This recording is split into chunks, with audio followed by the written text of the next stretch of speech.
এই যে ধীরে ধীরে গ্রামের অন্যান্য মহিলারা এসে উপস্থিত হচ্ছে। এখনও সবাই এসে পৌঁছননি, এখনও কিছুক্ষণের টাইম লাগবে।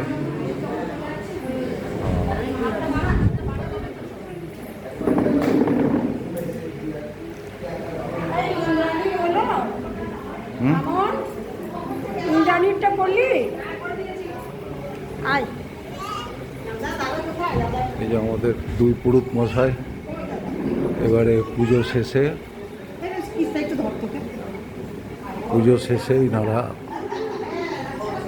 ওনাদের বাড়ির উদ্দেশ্যে রওনা হবেন।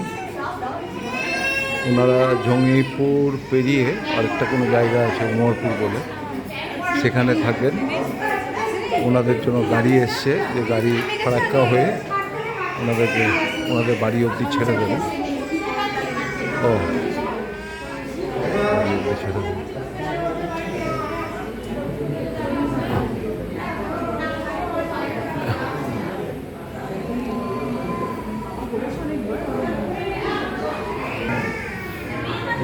থানার থেকে পুলিশ এসেছে আমাদের মেলা ও বিসর্জনের কী ব্যবস্থা সেটা দেখার জন্য। এরা বাড়াওড়া থেকে আসে। আর পুজোর লাইসেন্স এগুলো তো আমাদের পেয়ে গেছি।